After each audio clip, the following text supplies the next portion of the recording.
Em nome do Pai, do Filho e do Espírito Santo. Amém. Salve, meu querido irmão, minha querida irmã. Hoje, 5 de setembro de 2020, da 22ª semana do Tempo Comum. A Igreja nos propõe o Evangelho de São Lucas, capítulo 6, versículos de 1 a 5. Num sábado, Jesus estava passando através de plantações de trigo. Seus discípulos arrancavam e comiam as espigas, debulhando-as com as mãos. Então alguns fariseus disseram: "Por que fazeis o que não é permitido em dia de sábado?" Queridos irmãos e irmãs, mais um embate, um conflito entre os fariseus e Jesus acerca do sábado. Por que fazeis o que não é permitido em dia de sábado?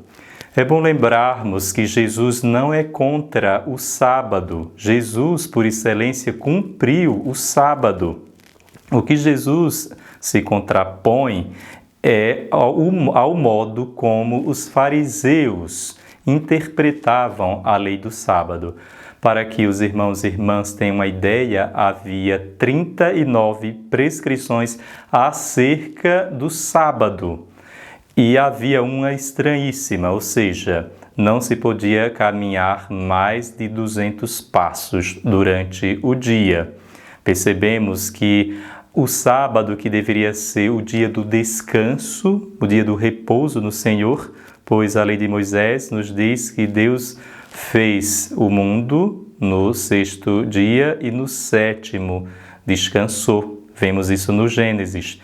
Também o povo hebreu, quando estava no Egito, cativo, trabalhava todos os dias da semana. E no 7º dia, Deus presenteou o homem e a mulher para que descansassem, repousassem.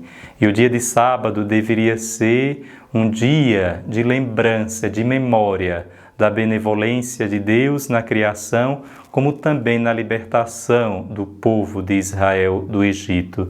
Deveria ser um dia de gozo, de delícia, de fraternidade e não de peso, de fardo, pois os fariseus, na sua interpretação rigorista, contavam até os passos que deveria se dar durante este dia. Ou seja, o sábado, que era um dia de leveza, de descanso e de repouso, os fariseus o transformaram num dia de aprisionamento, num dia não de liberdade, mas de uma lei rígida que fazia com que as pessoas se sentissem até culpadas se transgredissem os mínimos detalhes. E é nesse contexto que nós devemos compreender que Jesus, ele na cruz, descansou. Quando ele inclina a cabeça e expira, aí sim, foi naquele dia, na sexta-feira da paixão, que se cumpriu por excelência o dia do sábado, naquele sono que no domingo de Páscoa acordou e ali nos resgatou. Quando Jesus expirou, aí sim, ele cumpriu por excelência o dia de sábado, na cruz. Por isso que ele é o Senhor do sábado. E hoje no Evangelho nós vemos os discípulos que estão famintos, passam por uma plantação de trigo e estão necessitados de alimento e resolvem colher as espigas. O livro do Deuteronômio, no capítulo 23, versículo 26, diz: "Quando entrares numa plantação do teu próximo, poderás colher com a mão as espigas, não com a foice." Então, já era previsto no próprio mandamento da lei que se poderia arrancar as espigas quando alguém estivesse com fome. E neste momento, quando os fariseus observam que os discípulos arrancavam as espigas, eles contam os pecados. Por exemplo, o ato de arrancar A espiga é um primeiro pecado. Esfregá-la na mão é um segundo pecado. Aventar a espiga, um terceiro pecado. Então, eles vão contando um por um. E o dia de sábado, como eu falava, se tornou um dia de peso, um dia de fardo. E é contra isso que Jesus se coloca de forma veemente diante dos fariseus. A vida regula a lei e não a lei regula a vida. O sábado só tem sentido quando favorece o homem e não quando o homem favorece o sábado.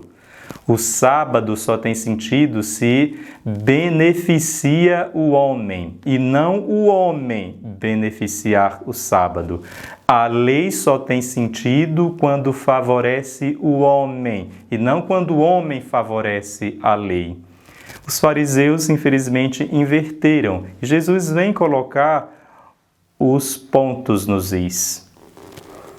E ainda nos diz nosso Senhor: acaso vós não lestes o que Davi e seus companheiros fizeram quando estavam sentindo fome?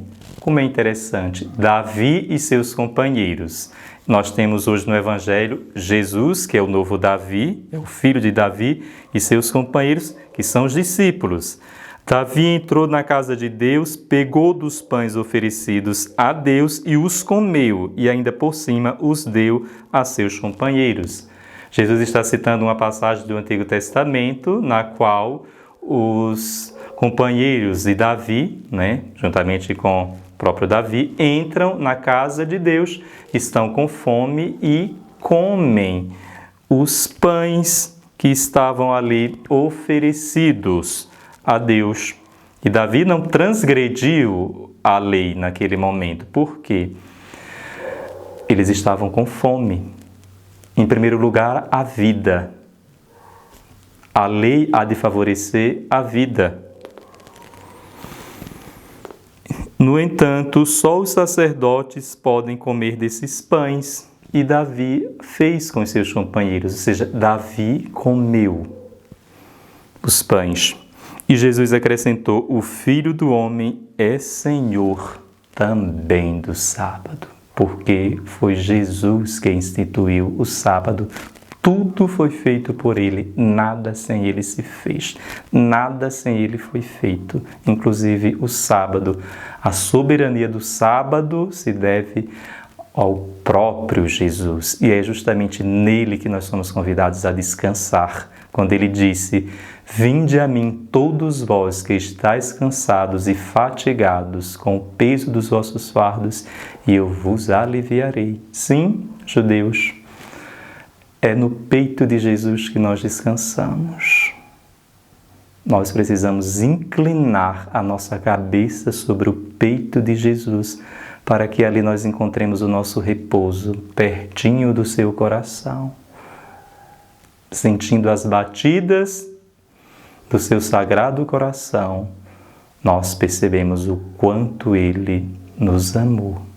Por isso, inclinemos a nossa cabeça no peito de Jesus e descansemos.